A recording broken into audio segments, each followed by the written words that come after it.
പ്രിയപ്പെട്ട പ്രേക്ഷകരെ, ഞാൻ നിങ്ങളെ ഒരു വീഡിയോ കാണിക്കാം. നിങ്ങൾ ആ വീഡിയോ കാണണം. ഇംഗ്ലീഷിലാണ്. നിങ്ങൾക്ക് എന്നാലും മനസ്സിലാവും. ഇനി മനസ്സിലാവുന്നില്ലെങ്കിൽ ആ വീഡിയോയിലെ കണ്ടൻറ്റിനെ കുറിച്ച് ഞാനും കുമാർ സാറും കൂടെ സംസാരിക്കുന്നുണ്ട്. എൻ്റെ സുഹൃത്ത് വിദേശത്ത് ജോലി ചെയ്യുന്ന ബിനോയ് സെബാസ്റ്റ്യൻ നരേന്ദ്രമോദിയോട് പറയുന്ന കാര്യങ്ങളാണ്. വെറുതെ പറയല്ല, അപേക്ഷിക്കുകയാണ്. അങ്ങ് ഭാരതത്തിൻ്റെ പ്രധാനമന്ത്രിയാണ്, 148 കോടി ജനങ്ങളുടെ പ്രധാനമന്ത്രിയാണ്.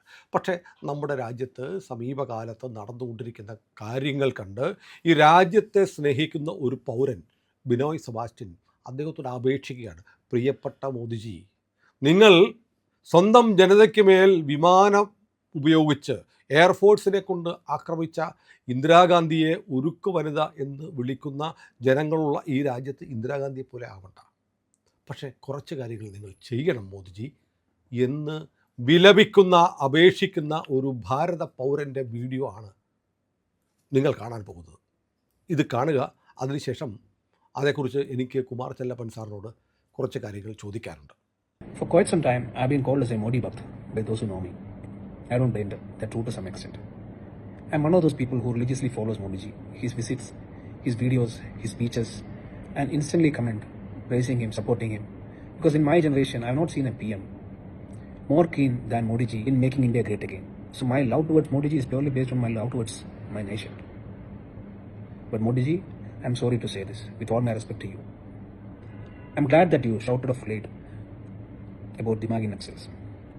Unfortunately, we have more enemies inside than outside. But what are we doing? Is it not too late to act on these people? Your slogan of Sabka Saath, Sabka Vikas, you're doing it the best way possible. But Sabka Prayas, it's not happening, Modi ji, unfortunately. It will not happen. Even if you try to become the Mother Teresa or the Mahatma Gandhi, the haters will still call you as Hitler. Don't be Hitler, but be half of it. It's a need of the hour.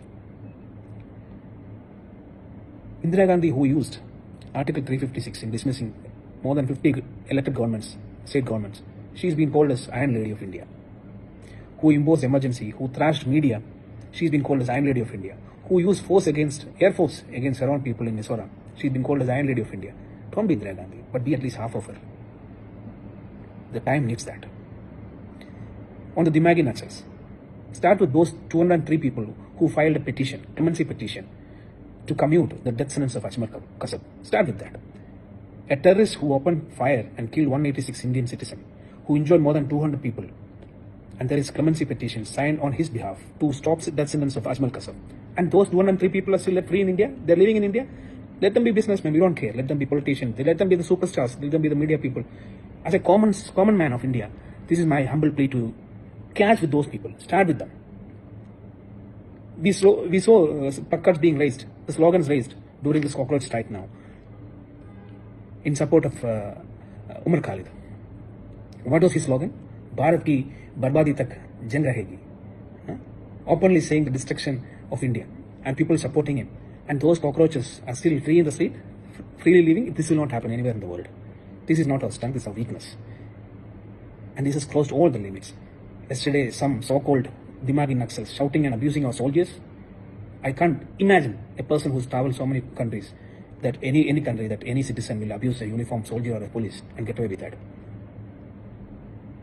Some people who are abusing you, your mother, it is heartbreaking. Okay, it is your generosity, you let them free. 200 cases filed against someone like that in Kerala. She was let free with a station bail. So who is ruling India? This is not strength, this is weakness. No wonder there are more and more cockroaches coming from every part of India. My humble request, it's already too late. Prevention better than cure. Act on these people. Catch them. Put them behind the bars. Jai Hind. Sir, video ഉണ്ടല്ലേ? Binoy Sebastian ഗംഭീര video അല്ലേ? അദ്ദേഹം പറയുന്ന കാര്യങ്ങൾ നമ്മുടെ പ്രേക്ഷകർക്ക് വേണ്ടി sir ഒന്ന് ബ്രീഫ് ചെയ്താൽ കൊള്ളാം. അദ്ദേഹം പറയുന്നത്, ഇപ്പോൾ അതിൽ ഒരേ ഒരു ചെറിയ ഡിസഗ്രിമെൻ്റ് എനിക്കുള്ളൂ. ഈ മദർ തെരേസയെ മഹാത്മാഗാന്ധിയായിട്ട് താരതമ്യം ചെയ്ത് പറയുന്നുണ്ട്. മദർ തെരേസയോ മഹാത്മാഗാന്ധിയോ ആവണ്ട നരേന്ദ്രമോദിയോട്. മദർ തെരേസ എന്ന് പറഞ്ഞാൽ ഇന്ത്യയിൽ എന്താ പറയുക, നിയമവിരുദ്ധ പ്രവർത്തനം നടത്തിക്കൊണ്ടിരുന്ന ഈ വനിതകളിൽ നമ്പർ 1 അവരാണ്. നമ്പർ 1 ഇന്ദിരാഗാന്ധിയാണ്. ഈ പ്രധാന പ്രശ്നം, പ്രധാനമന്ത്രി പറഞ്ഞ ഒരു കാര്യമുണ്ട്, ദിമാഗി നക്സൽസ്. അവരുടെ മനസ്സിലാകെ ഈ അസൂയയും മറ്റുള്ള ജനങ്ങൾ നന്നാവരുത് എന്നുള്ള ആ വികാരവും കൊണ്ട് വീർപ്പുമുട്ടുന്ന ജനതയാണ് ഈ ദിമാഗി നെക്സൽസ്. ഈ ദിമാഗി നെക്സൽസിനെ കൈകാര്യം ചെയ്യാനായിട്ട് എന്താ പറയണം, നിയമ നടപടിയും എടുക്കണം എന്നാണ് ബിനു സെബാസ്റ്റ്യൻ ആവശ്യപ്പെടുന്നത്. അദ്ദേഹം പറയുന്നു, നമ്മുടെ 168 പേരെ വെടിവെച്ച് കൊന്നു പാകിസ്ഥാനിൽ വന്ന അജ്മൽ കസബിന് വധശിക്ഷ വിധിച്ചപ്പോൾ അയാളെ വെറുതെ വിടണം എന്നു പറഞ്ഞ് ഇവിടെ 100 പേർ ദയാഹർജി കൊടുത്തു രാഷ്ട്രപതിക്ക്. അതെ, നിങ്ങൾ അജ്മൽ കസബിനെതിരെ പ്രധാനമന്ത്രി അങ്ങ് നടപടിയെടുക്കുമ്പോൾ ആദ്യം ആ ദയാഹർജി കൊടുത്ത ഭാരതത്തിലേക്ക് നുഴഞ്ഞു കയറി വന്ന പാകിസ്ഥാൻകാർ ഭാരതത്തിലെ പൗരന്മാരെ വെടിവെച്ച് കൊന്നിട്ട് ഹിന്ദുവാണെന്ന് ധരിക്കാൻ, കൊലപാതകികൾ ഹിന്ദുവാണെന്ന് ധരിക്കാൻ വേണ്ടി സിന്ദൂരപ്പൊട്ടും കയ്യിൽ ചരടും കെട്ടി സമർ ചൗധരി എന്നുള്ള വ്യാജ ID കാർഡും ഇട്ടാണ് ഈ അജ്മൽ കസബ് ഇവിടെ വന്നത്. അയാൾക്ക് വേണ്ടി ഇവിടെ മയ്യത്ത് നമസ്കാരം നടത്തി, മരിച്ചു, തൂക്കി കൊന്നു കഴിഞ്ഞതിന് ശേഷം. പക്ഷേ ഇയാളെ വിട്ടയക്കണമെന്ന് ആവശ്യപ്പെട്ട്, രാജ്യത്തെ ജനങ്ങളെ കൊല്ലാൻ വന്നവരെ വിട്ടയക്കണമെന്ന് ആവശ്യപ്പെട്ട് ഇന്ത്യയിൽ ജീവിക്കുന്ന ആളുകൾ പെറ്റീഷൻ കൊടുത്തു. അവരിൽ നിന്ന് തുടങ്ങണം ഈ ദിമാഗി നക്സലുകൾക്കെതിരെയുള്ള നടപടി എന്നാണ് അല്ലേ പറയുന്നത്. അതിൽ ഏറ്റവും വലിയ ദിമാഗി നക്സൽ തൊട്ടടുത്ത ദിവസം തന്നെ പറയും, ഞാനൊരു ദിമാഗി നക്സലായതിൽ അഭിനന്ദനം കൊള്ളുന്നു. ആരാണ്? ഇന്ത്യയുടെ മുൻ ആഭ്യന്തരമന്ത്രിയായിരുന്ന ചിദംബരം. ഇന്ത്യൻ കറൻസി അടിക്കുന്ന അതേ കടലാസ് പാകിസ്ഥാൻ അടിക്കാൻ വേണ്ടി വിട്ടുകൊടുത്ത് ഇന്ത്യയിൽ വലിയ തോതിൽ കള്ളനോട്ടുകൾ ഉണ്ടാക്കാൻ അവസരം ഉണ്ടാക്കിയെടുത്ത ധനകാര്യമന്ത്രി. അതെ, പോയിസണസ് ചിദംബരം എന്നാണ് അയാളുടെ ശത്രുക്കൾ വിളിക്കണത്. പോയിസണസ് ചിദംബരം, അല്ലെങ്കിൽ ഞാൻ വിളിക്കണ പാഷാണം ചിദംബരം എന്നാണ്. പഴനിയപ്പൻ ചിദംബരം എന്നാണെന്ന് തോന്നുന്നു വ്യാജനാമം. പക്ഷേ അങ്ങനെ ഒരു മനുഷ്യൻ ഇന്ത്യയുടെ ധനകാര്യമന്ത്രിയും ആഭ്യന്തരമന്ത്രിയുമായിരുന്ന കാര്യം ഒന്ന് ആലോചിച്ച് നോക്കി സുനിലിന് അറിയോ? ഞാൻ ജോലി ചെയ്തിരുന്ന പയനിയർ പത്രം ഇയാൾക്കെതിരെ ഒരു വലിയ കുറ്റാരോപണം, ഒരു വലിയ അഴിമതി ആരോപണം കൊണ്ടുവന്നിരുന്നു. ചിദംബര രഹസ്യം, കേന്ദ്രമന്ത്രിയുടെ ചിദംബര രഹസ്യം എന്നും പറഞ്ഞുകൊണ്ട്. ഇയാൾക്ക് 5 ഭൂഖണ്ഡങ്ങളിൽ സ്വത്തുക്കളുണ്ട്. ഇന്ത്യയിൽ മാത്രമല്ല അയാളുടെ സ്വത്തുക്കൾ, അയാളുടെ സ്വത്തുക്കൾ മുഴുവൻ വ്യാപകമായി പരന്ന് കിടക്കുകയാണ്. വാസൻ ഐ കെയർ ആശുപത്രിയുണ്ട്. അതിൻ്റെ ഒരു കഥ നമുക്ക് ഒരു എപ്പിസോഡ് വേണ്ടി വരും, അത് പറയാം, ഞാൻ പിന്നെ പറയാം. അത് എനിക്കറിയാം, ഏതാണ്ട് അറിയാതിരിക്കാം. അതുപോലെ ഈ അയാൾക്ക് വിദേശങ്ങളിൽ ലണ്ടനിൽ ബംഗ്ലാവുണ്ട്, ന്യൂയോർക്കിൽ ബംഗ്ലാവുണ്ട്, അയാൾക്ക് മറ്റേ പോർച്ചുഗലിൽ എവിടെ ഒരു സിറ്റിയിൽ വലിയൊരു ബംഗ്ലാവുണ്ട്, ശ്രീലങ്കയിൽ റിസോർട്ടുണ്ട് അയാളുടെ മകന്. ഇവര് ശരീരം അല്ലെങ്കിൽ ജോലി എടുത്തിട്ടേ ഇല്ല ജീവിതത്തിൽ. ഒരു വക്കീലെന്ന് പറഞ്ഞ് ചിദംബരം അത്ര വലിയ വക്കീലൊന്നും അല്ല. ഈ പത്രക്കാരെ എഴുതി പഠിപ്പിക്കണ വക്കീൽ പദവി നമ്മള് അയാളെക്കാളും ബെസ്റ്റ് അഡ്വക്കേറ്റ് അയാളുടെ ഭാര്യയാണ്. അപ്പോൾ ഈ നമ്മൾ കാണുന്ന നാരിമാനോ സോളി സൊറാബ്ജിയോ നാനി പൽക്കിവാലയോ അങ്ങനെയുള്ള KK വേണുഗോപാലോ ആ രീതിയിലുള്ള വക്കീലൊന്നും അല്ല ഈ ചിദംബരം ഒരു കോർപ്പറേറ്റ് ലോയർ എന്നാണ് അറിയപ്പെട്ടിരുന്നത്. എന്ന് പറഞ്ഞാൽ ബഹുരാഷ്ട്ര കമ്പനികളുടെ ഒരു വക്കീലായിട്ട്. ഞാൻ ഇയാളുടെ ഇലക്ഷൻ കവറേജിന് ഒരിക്കൽ ഞാൻ പോയിട്ടുണ്ട്. അപ്പോൾ അവിടുത്തെ ജനങ്ങൾ, ഇയാളെ മത്സരിക്കാൻ ശിവഗംഗയിലുള്ള ആൾക്കാർ, സാധാരണക്കാർ പറയണം, അയ്യോ കുമാർ, അവിടേക്ക് ഞങ്ങൾക്ക് പോകാനേ പറ്റില്ല, അയാളുടെ അടുത്തേക്ക് ഭയങ്കര പാടാണ് അയാളുടെ അടുത്തൊന്ന് എത്തിക്കിട്ടാൻ, ഞങ്ങൾക്ക് വെള്ളം കിട്ടണില്ല, ഗ്രാമത്തിൽ വളരെ ബുദ്ധിമുട്ടാണെന്ന് പറയാൻ അത് പഞ്ചായത്ത് ഓഫീസിൽ പോയി പറയാം, എൻ്റെ അടുത്തല്ല പറയണമെന്ന് പറഞ്ഞ മനുഷ്യനാണ്. അയാളാണ് ഈ ഇന്ത്യയുടെ അർബൻ നക്സൽ അല്ലെങ്കിൽ ദിമാഗി നക്സൽസിന്റെ 1ാം നമ്പർ ആൾ. ഇയാൾ 125 ദിവസം കണ്ട് ജയിലിൽ കിടന്നു. എൻഫോഴ്സ്മെന്റ് ഡയറക്ടറേറ്റ് കിടന്ന് അറസ്റ്റ് ചെയ്തത്. അപ്പൊ അങ്ങനെയുള്ളൊരു വ്യക്തിയാണ്. അതുപോലെ എണ്ണി പറയാം വേണമെങ്കിൽ. മേധാ പട്കർ, അരുന്ധതി റോയ്. ഈ മേധാ പട്കറും അരുന്ധതി റോയും ചേർന്നല്ലേ ഇന്ത്യയുടെ എല്ലാ വികസന പ്രവർത്തനങ്ങൾക്കും തുരങ്കം വെക്കുന്നത്. ഇന്ത്യ അണുബോംബ് പൊട്ടിച്ചു 1998. അന്ന് ദക്ഷിണേന്ത്യയിലെ ഒരു പ്രമുഖ ദിനപത്രം, ഇംഗ്ലീഷ് ദിനപത്രം എന്ന് പറഞ്ഞാൽ ദേശാഭിമാനിയുടെ ഇംഗ്ലീഷ് വേർഷൻ, മദ്രാസിലൊരു സെമിനാർ നടത്തിയിരുന്നു. ഞാൻ ആ സെമിനാർ കവർ ചെയ്യാൻ പോയി. കാരണം എന്താ വെച്ചാൽ എൻ്റെ ചീഫ് എഡിറ്റർ ഒരു മാർക്സിസ്റ്റ് പാർട്ടി അനുഭാവിയോ കാർഡ് ഹോൾഡിംഗ് മെമ്പറോ ഒന്നും പറ്റിയായിരുന്നു. അപ്പം മൊത്തം റെക്കോർഡ് ചെയ്യേണ്ടി വന്നു. അപ്പോൾ അതിനെക്കുറിച്ച് സംസാരിക്കാൻ വേണ്ടി ഈ പഴയ 10ാം ക്ലാസ്സും ഗുസ്തിയും പാസ്സായ അരുന്ധതി റോയാണ് വന്നിരിക്കുന്നത്. അവരെന്തൊക്കെ വിവരക്കേടാണ് വിളിച്ചു പറഞ്ഞതെന്നറിയാമോ? എന്തൊക്കെ വിവരക്കേടാണ് വിളിച്ചു പറഞ്ഞതെന്നറിയാം. പിന്നെ ഒരു രാമദാസ് ഉണ്ടായിരുന്നു, അഡ്മിറൽ രാമദാസ്. ഈ രാമദാസ് പറഞ്ഞത്, ഇന്ത്യയുടെ കയ്യിൽ ഈ അണുബോംബ് കിട്ടിക്കഴിഞ്ഞാൽ കുരങ്ങൻ്റെ കയ്യിൽ പൂമാല കിട്ടിയ പോലെ ആയിരിക്കും. ഇന്ത്യൻ സൈന്യത്തിൽ അയാൾ നാവികസേന മേധാവിയായിരുന്നു. അയാളെ പറ്റി പറയുകയാണെങ്കിൽ ഞാൻ ഇതിനു മുമ്പൊരിക്കൽ പറഞ്ഞിട്ടുണ്ട്. അയാളുടെ ഭാര്യ ലളിത രാമദാസ്. ഇയാൾ ദക്ഷിണ മുൻ നാവികസേനാ മേധാവി അഡ്മിറൽ കഠാരിയയുടെ മോളൊറ്റാണ് ഈ ലളിത. അപ്പോൾ ഇയാൾ അഡ്മിറൽ കഠാരിയയുടെ ADC ആയിരുന്നു, ചീഫ് ഓഫ് സ്റ്റാഫ് എന്ന് പറയുമ്പോൾ. നമ്മുടെ കൊച്ചിയിലുണ്ട് കഠാരി ബാഗ്.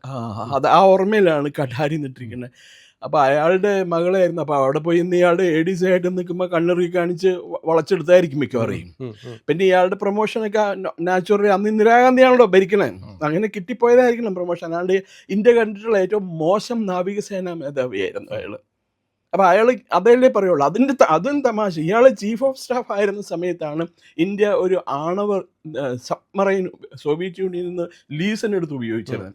ആ മനുഷ്യൻ എങ്ങനെ പറയാമോ വന്നിട്ട് ഇന്ത്യൻ ശാസ്ത്രജ്ഞരെ വെല്ലുവിളിക്കുന്നതിന് തുല്യമല്ലേ, അപമാനിക്കുന്നതിന് തുല്യമാണ്. അപ്പോൾ അത് തന്നെയാണ് ഇത് കണ്ടു വളർന്ന ജനറേഷൻ നെക്സ്റ്റ് പറയുന്നത് ഇക്കാര്യങ്ങളാണ്. കാരണം മോദിജി ഇപ്പോൾ ദിമാങ്കി നക്സലുകളെ കുറിച്ച് പറഞ്ഞു.